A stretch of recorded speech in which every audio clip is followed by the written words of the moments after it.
Assalamualaikum warahmatullahi wabarakatuh. Kembali lagi di channel Long Life Education. Pada kesempatan kali ini saya akan memberikan tutorial bagaimana cara mendaftar ataupun pendaftaran SPAN PTKIN melalui browser Google Chrome. Kita buka dulu untuk Google Chrome-nya, kemudian ketikkan SPAN PTKIN. Nah, nanti kemudian pilih yang siswa. Nah, seperti ini halaman untuk loginnya. Nah, di sini muncul ada saran untuk menginstal aplikasi SPAN.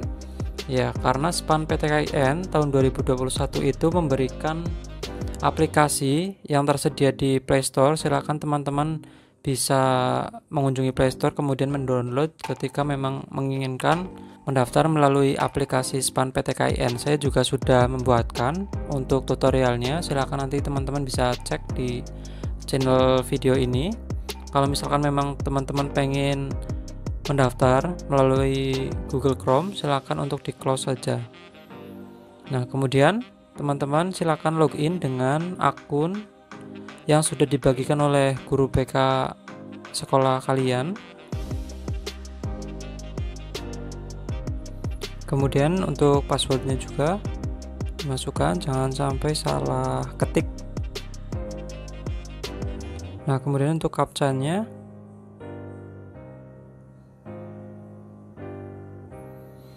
kemudian login. Nah, nanti teman-teman untuk awal akan tampil seperti ini. Untuk tampilan awal merupakan proses yang nanti teman-teman akan lalui dari mulai login seperti yang tadi sudah dipraktikkan, kemudian nanti sampai mengisi biodata, mengisi rapot, kemudian prodi, memilih prodi, kemudian mengupload prestasi, kemudian finalisasi, dan yang terakhir yaitu cetak kartu.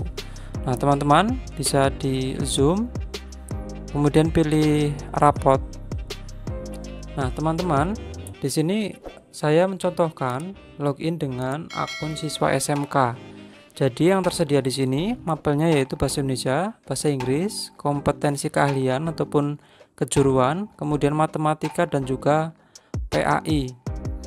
Nah, mungkin ketika teman-teman berasal dari SMA itu beda ya. Mungkin ada fisika, biologi dan juga kimia. Nanti bisa teman-teman cek.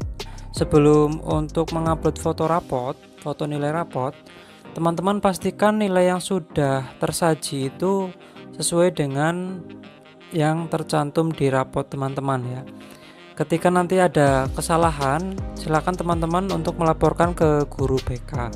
Khususnya untuk siswa SMK, nantinya ketika mengupload foto rapot itu harus mencantumkan atau melampirkan ataupun mengirimkan surat keterangan rata-rata mapel kompetensi keahlian atau rata-rata mapel kejuruan. Jadi ketika di sini muncul nilai kompetensi keahlian, nah itu berasal dari mapel apa saja. Nah, nanti teman-teman bisa meminta surat keterangan rata-rata nilai kompetensi keahlian ke guru BK teman-teman di sekolah. Di sini foto rapot kita klik. Nah, foto rapot ternyata di sini sudah diuploadkan ya. Jadi teman-teman silahkan untuk bisa menguploadkan, bisa melalui file berupa JPG, bisa melalui juga yang namanya PDF ya. Jadi teman-teman silahkan untuk bisa memilih mau JPG ataupun PDF. Kemudian ketika teman-teman salah dalam menguploadkan, jangan khawatir karena sudah ada di sini tersedia fitur hapus. Sebelumnya beberapa minggu yang lalu, beberapa hari yang lalu itu untuk pendaftaran melalui browser itu belum ada fitur hapus, yang ada hanya di aplikasi. Tetapi kemarin sudah saya konfirmasi ke pihak SPAN, sudah di-update menjadi adanya fitur hapus ketika teman-teman salah menguploadkan file foto rapot. Jangan lupa untuk siswa SMK juga melampirkan yang namanya surat keterangan rata-rata mapel kompetensi keahlian ataupun mapel produktif. Nah, ini untuk surat keterangannya kurang lebih seperti ini, ada kop surat dan lain sebagainya, kemudian mapel kompetensi keahliannya apa saja. Nah, nanti ada nilai dan juga ada rata-rata yang tercantum pada nilai rapot yang tadi tersaji di SPAN PTKIN ya. Jadi silakan teman-teman untuk menanyakan ketika teman-teman dari SMK tanya ke guru BK ataupun tanya ke yang mengurusi hal ini untuk meminta surat keterangan rata-rata mata pelajaran produktif ataupun kompetensi keahlian. Jika teman-teman sudah menguploadkan semua foto nilai rapotnya dan juga foto keterangan dan foto surat keterangan rata-rata mata pelajaran produktif atau kompetensi keahlian bagi teman-teman dari SMK, kemudian berlanjut ke bagian biodata.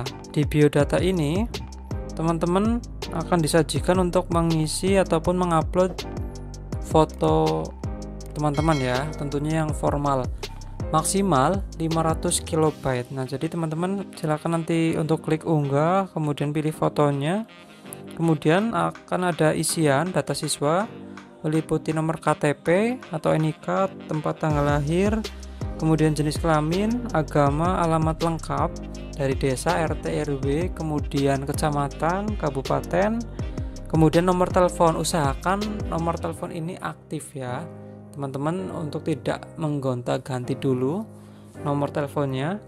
Kemudian setelah itu, jika teman-teman memiliki kartu Indonesia Pintar atau KIP, silakan teman-teman pilih iya, kemudian isikan nomor KIP-nya, karena nantinya nomor KIP ini akan dijadikan oleh teman-teman sebagai dasar untuk mengusulkan KIP kuliah. Kemudian dapat PKH atau tidak, kalau iya silakan diisi ya, kemudian isikan nomor PKH-nya juga. Ketika teman-teman dari Jakarta, silakan ketika mempunyai kartu Jakarta Pintar silakan pilih ya, kemudian isikan nomor KJP-nya, kemudian ada data orang tua, nama ayah, nama ibu, pendidikan ayah, pendidikan ibu, pekerjaan ayah, pekerjaan ibu, kemudian penghasilan ayah dan juga penghasilan ibu. Ada tulisan di sini info penting untuk pengajuan beasiswa bidik misi, peserta dapat mengajukan beasiswa ke perguruan tinggi masing-masing. Syarat dan ketentuan mengikuti peraturan yang berlaku pada PTKIN masing-masing. Mungkin next time saya akan buatkan video tentang tutorial bagaimana cara mendaftar bidik misi atau KIP kuliah di PTKIN. Kemudian di sini ada alamat orang tua, silakan diisi dengan lengkap, kemudian nomor telepon orang tua. Jika semua biodata sudah terisi, jangan lupa klik simpan biodata. Di sini teman-teman harus melengkapi semua biodata supaya teman-teman bisa melanjutkan di tahap berikutnya, karena seharusnya ketika biodata ini selesai pasti nanti akan muncul pilihan untuk program studi di perguruan tingginya. Jadi teman-teman harus melengkapi semua dulu supaya muncul menu untuk pilihan prodinya. Setelah semua data pada biodata selesai seperti ini, sudah terisi semua, ketika teman-teman sudah klik simpan biodata maka akan muncul prodinya. Di sini sudah muncul untuk menu pilihan prodi, tinggal teman-teman klik prodinya, kemudian nanti akan muncul daftar perguruan tinggi negeri yang Islam. Nanti akan muncul daftar perguruan tinggi negerinya. Kemudian di sini ada wilayah 1, 2, 3, 4, 5, 6. Wilayah 1 itu untuk Indonesia bagian barat, dari mulai Aceh, Sumatera dan sekitarnya. Kemudian PTN wilayah 2 juga masih sama, masih bagian Pulau Sumatera. Kemudian di wilayah ketiga yaitu sudah mulai di Pulau Jawa bagian barat sampai dengan Jakarta. Kemudian untuk wilayah 4 itu sudah memasuki Jawa Tengah dan juga Yogyakarta. Kemudian di wilayah 5 meliputi Jawa Timur, kemudian sudah mulai ke Pulau Kalimantan, kemudian Sulawesi, dan ke-6 ada Maluku, Ambon, kemudian bagian timur ya, Indonesia bagian timur. Nah teman-teman silakan tinggal menyesuaikan. Ketika teman-teman misalkan saya contohkan untuk di wilayah 4 yaitu Jawa Tengah dan juga Yogyakarta, silakan teman-teman untuk memilih PT AIN pilihan pertama. Misalkan saya contohkan untuk YIN Purwokerto. Nah, kemudian akan muncul di bawahnya daftar prodi yang bisa teman-teman ambil ataupun teman-teman pilih di IAIN Purwokerto. Misalkan saya pilih saja untuk pilihan pertama, yaitu misalkan PGMI. Nah kemudian ada pilihan keduanya misalkan PKI. Kalau sudah seperti ini, silakan teman-teman simpan untuk pilihan prodi PT AIN pertama. Simpan. Nanti akan muncul di sana yaitu PT AIN pilihan pertama sudah muncul 2 prodi, tinggal melanjutkan di PT AIN 2. Teman-teman klik lagi misalkan di wilayah 4 lagi, wilayah Jawa Tengah dan juga Yogyakarta. Nah, kemudian memilih beda perguruan tinggi negeri, misalkan UIN Wali Songo Semarang. Nah, teman-teman tinggal pilih untuk prodinya seperti tadi, misalkan mengambil untuk program studi misalkan agama di pilihan pertama dan juga untuk akuntansi syariah di pilihan kedua. Kalau sudah, silakan teman-teman ke bawah, kemudian simpan untuk pilihan prodi PT AIN 2, kemudian simpan. Nah, di sana akan sudah muncul semua prodinya, ada 2 prodi masing-masing untuk di PT AIN 1 dan juga PT AIN 2. Nah, teman-teman harus memilih sesuai jumlah maksimal ya. Jadi ada 4 prodi di 2 PT AIN, harus semuanya dipilih. Jadi tentunya harus prioritas untuk pilihan pertama yaitu yang paling teman-teman harapkan, kemudian pilihan kedua yaitu yang teman-teman tertarik, tetapi untuk pilihan kedua, ketiga dan keempat juga yang mungkin teman-teman bisa mengambil sebagai alternatif ketika pilihan pertama, kedua itu tidak lolos, misalkan seperti itu. Kemudian ketika sudah tersimpan untuk pilihan prodinya, baru akan muncul di sini ada menu prestasi. Nah, teman-teman bisa klik untuk prestasi, kemudian bisa diisikan. Nah, yang perlu saya tekankan di sini, juaranya minimal tingkat kabupaten dan minimal juara harapan 3 yang bisa teman-teman unggah ataupun upload di prestasi SPAN PT KAIN. Teman-teman bisa memilih tentunya prestasi-prestasi yang sesuai dan juga yang terbaik. Ketika teman-teman tidak memiliki prestasi, ya sudah, teman-teman lewati saja.